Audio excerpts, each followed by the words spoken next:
tardes, amigos de lapatilla.com. Mi nombre es Dailis Martínez. En esta oportunidad nos encontramos con el abogado Alejandro José Matos, quien viene a realizar una importante denuncia. El doctor Matos es abogado especialista en Derecho Penal con maestría en esta misma materia. El señor Matos viene a formular la denuncia que data del día sábado 3 de junio, donde se encontraba junto a un grupo de personas en un autobús que conducía marchistas en una ruta desde Altamira hacia Montalbán. Cuando ellos se encontraban a la altura de la autopista Francisco Fajardo, a la altura del Rosal, ¿qué fue lo que sucedió en ese autobús? Bueno, un grupo de motorizados de la Guardia Nacional, de la Policía Nacional Bolivariana y del SEBIN rodearon el autobús, nos amenazaron con lanzar gas lacrimógeno, como en efecto lo hicieron. Luego encañonaron al chofer y los parrilleros de las motocicletas amenazaban con disparar si alguien intentaba lanzarse del autobús. Nos condujeron directamente al helicoide, a la Dirección de Terrorismo. ¿Esa es la sede del SEBIN? Sí, ahí está el SEBIN y está la Policía Nacional Bolivariana también. Okay. Ellos funcionan allí. Allí nos llevaron a la Dirección de Terrorismo, fuimos vilmente humillados. En primer lugar, porque nos estaban privando del derecho a la libertad sin cometer un delito. Segundo, por no permitirnos comunicarnos con abogados de confianza. Y la falta de alimentación. Aparte de eso, se nos humilló, se nos sometió a ejercicios físicos por parte de funcionarios de la Policía Bolivariana, donde destacan los que firman el acta de detención. Luego de permanecer allí con los 12 niños, niñas y adolescentes y unas 7 o 8 damas. ¿Cuántas personas eran en total? En total éramos 51 y 31 adultos de sexo masculino.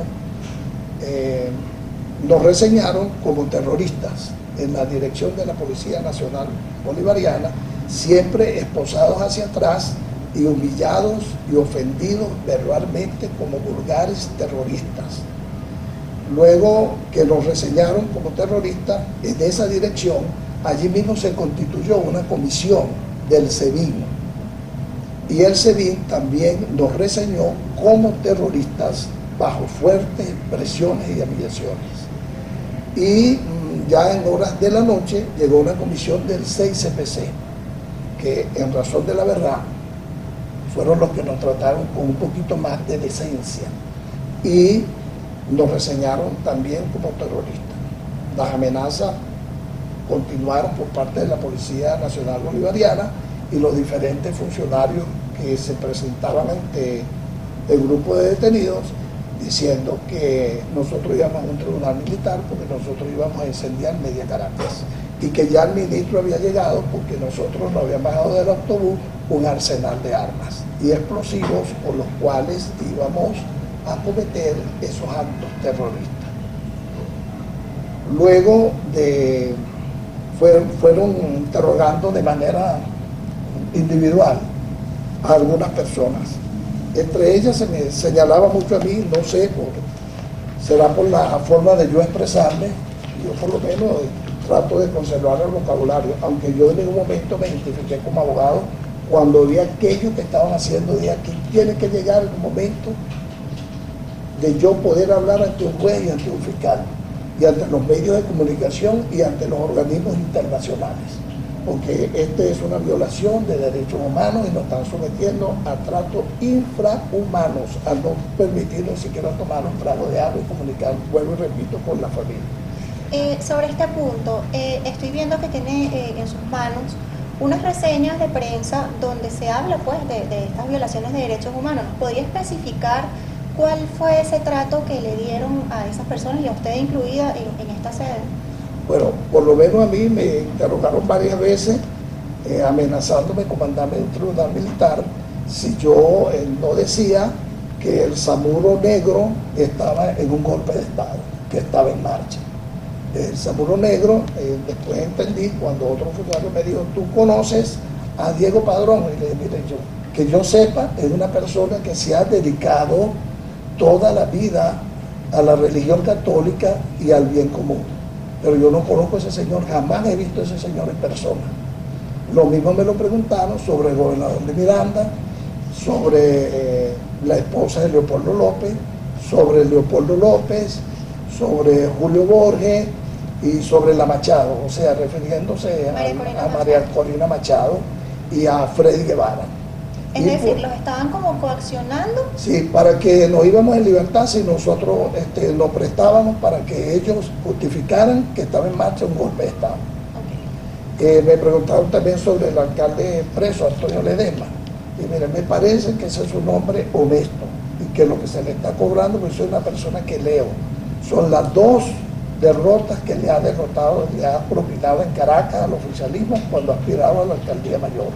Y es un hombre muy pedaleado en la política. Yo no creo que él tenga nada que ver con golpe de Estado, mucho menos en la situación que ese señor se encuentra. Ahora, tengo entendido también que eran cuántas personas las que estaban detenidas. En total 51 con los niños, niñas y adolescentes. Ok, entre ellas había una señora que padecía de cáncer. Que estaba recién operada de cáncer. Ok, ¿qué fue lo que pasó con esta señora? Bueno, las damas a nosotros nos enviaron ya en la madrugada para amanecer el domingo, nos enviaron el depósito a la zona 7 de Boleíta, donde regularmente se deposita a los investigados hasta tanto el tribunal dicte la medida que va a dictar. Si es privativa de libertad, pues lo manda a su penal, cosa que tampoco ocurre porque los penales no hay cupo, están abarrotados. Por lo menos en Petare ahí sí hay 14 calabozos y hay 70 detenidos y hay más de 700. Bueno, esas señoras fueron trasladadas en depósito para que pasaran la noche, para esperar al lunes para presentarlos al tribunal, en depósito en la policía bolivariana en la sede del Valle. Entonces, denunciaron ellas durante la audiencia el día martes que los funcionarios de la policía le ofrecieron dinero para que le entregara a una de las damas más jóvenes que había allí y le permitieran hacer uso sexual de ella y de otras señoras que estaban allí. Y en cuanto a la señora del cáncer, que la pusieron en libertad el mismo martes cuando yo salí, le desnudaron la parte interior para tomarle fotografías porque ellos querían ver cómo era un seno operado de cáncer porque nunca lo habían visto. Entonces, bueno, la juez quedó asombrada, los fiscales y nosotros mismos, porque nosotros consideramos que aparte de que le violan todos sus derechos, eso es un acto de sadismo, es un acto de enfermedad mental de parte de esos funcionarios. Pero ellos habían también amenazado a otras damas que cuando regresaran allá se le iban a violar porque nosotros estábamos por terrorismo y nosotros no íbamos a salir bajo ninguna forma de la audiencia, pues, con ningún beneficio. Entonces, ella intentó lanzarse del tribunal, del piso, por la ventana, los alguaciles la salvaron. El Nacional hizo una reseña, yo no la conozco, es uno de vista, porque la vi en la audiencia, por supuesto, y cuando estábamos presos ya. La señora dice que se llama Yumari López y que ella tenía temor de regresar allá porque los policías la estaban esperando para violar. De eso tomó debida nota el tribunal y tomó debida nota la fiscalía. Es decir, que ese caso fue tomado en cuenta. Sí, la denuncia debe estar procesando tanto el tribunal como el Ministerio Público.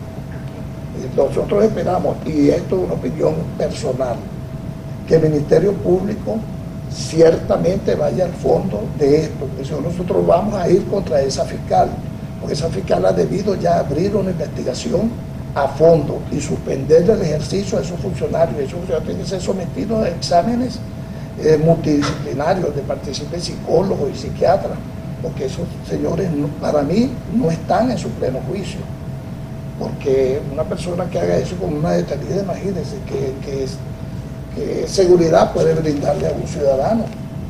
Eso de verdad que, mire, ha sido terrible. La señora está muy afectada. Yo hablé con ella esta mañana por teléfono para que me acompañara acá y no quiso porque se siente muy mal de salud. Y fue tal la situación que la juez la puso en libertad con su fiador bajo presentación. Ok, ahora que habla del proceso de libertad, ¿Cómo fue ese proceso para que usted lo liberara? Usted estaba diciendo que las personas que los tenían detenido no tenían conocimiento de que usted ejercía el derecho. Además, ¿cómo fue también el procedimiento para que se liberaran a las otras personas? Bueno, usted sabe que el Código Orgánico Procesal Penal establece que toda persona detenida, aparte de lo que nos violaron, que le dije anteriormente, debe ser presentada ante un juez de control a las 48 horas de haber sido detenido. Es decir, antes de las 48 horas debe llegar al tribunal, para que el tribunal decida sobre su situación, si le dicta una medida privativa de libertad o si le otorga una medida cautelar. En el caso mío, me acordó la juez una medida cautelar sustitutiva de privativa de libertad. ¿Por qué? Porque no registro antecedentes ni registro policial desde hace, digamos, menos de 30, 35 años, 40 años. Entonces, la ley establece que cuando no hay un antecedente que se hayan cumplido del hecho que produjo ese registro policial, ese prontuario o ese antecedente penal, 10 años, no pueden ser tomados en cuenta. Entonces, todas las personas que estaban en esa situación salieron en libertad. Los que no quedaron porque les otorgó la medida, pero con un fiador. ¿Cuántas personas quedan detenidas? Bueno, hasta ahora quedan 11 detenidas que están en proceso de presentar los fiadores. ¿Y cuáles fueron esos cargos que le intentaron colocar o por los cuales los intentaron procesar? Bueno, después de todas las reseñas que te he contado, nos llevaron a nosotros a lo que llaman la cúpula, que es el último piso del helicoide. Allí estaba el ministro Néstor Reverol con una mesa inmensa de artefactos explosivos, estas cosas que llaman protectores que utilizan los cuerpos policiales, alambres, todo tipo pues, de implementos que se pueden utilizar, elementos que se pueden utilizar para cometer hechos terroristas pues, o para alterar el orden público. Y nos colocaron allí, nos hicieron la foto y la foto le dieron la vuelta al mundo y el Canal 8 lo transmitía cada 5 minutos. Nosotros no nos quieren quitar, mire, pero ni un fósforo. Es decir que esas pruebas que supuestamente mostró el ministro se las sembraron a ustedes. No las sembraron a nosotros. Y por eso es que yo aprovecho esta oportunidad para hacerle un llamado al ministro Néstor Reverol. Primero aclararle que las personas que son terroristas no andan en cualquier transporte de un lado a otro para cometer un delito con armas. Segundo, que si él quiere a su familia, si tiene un poquito de moral y de dignidad, y si él quiere a la institución que dice donde se formó como militar y quiere al país, debe por lo menos tener un poquito, pero un mínimo de responsabilidad y renunciar al cargo, aunque sea transitoriamente, y hacerle frente a las denuncias que a nivel internacional, concretamente en los Estados Unidos, existen contra él, contra el narcotráfico. Es decir, está acusado, está señalado de ser narcotraficante. Entonces se ocupa de sembrar humildes trabajadores. Esa gente no llevaban nada. Y el que más o menos, por mis estudios, me puedo defender soy yo. Hay personas que no saben ni siquiera firmar. Y cometer el abuso que él cometió, porque se presentó directamente allá, con las cámaras, preguntándonos los nombres a nosotros, para hacerle ver al mundo y al país que él se estaba entrevistando con los terroristas. Ahora nosotros tenemos que llevar de por vida, de acuerdo al criterio de él, un registro como terrorista. Cuando usted vaya a salir del país, usted está registrado como terrorista. ¿Ese fue el cargo que le imputaron? Bueno, ese fue el cargo que originalmente él nos imputó. Y quedamos reseñados y quedamos señalados en los medios de comunicación como terroristas. Incluso con nuestras fotografías publicadas en el canal del Estado, que rebota para el exterior. Ante esta situación, pues yo creo que ya esta es una opinión personal, que la juez del Centro de Control, Iraní Villafañe, actuó ecuánimemente. Okay. Por último, porque claro, hay que llenar unos requisitos para poder salir en libertad a los que tienen ese registro. Pero también hay como una contradicción, porque si a una persona se le exige un fiador o sencillamente se le solicita una privativa de libertad para someterlo a un juicio posteriormente porque tiene un prontuario, entonces ¿cómo queda? Por ejemplo, el presidente del tribunal más alto del país, Michael José Moreno Pérez, que tiene prontuario por homicidio y es presidente? ¿O es que el ministro no sabe que ese señor tiene prontuario?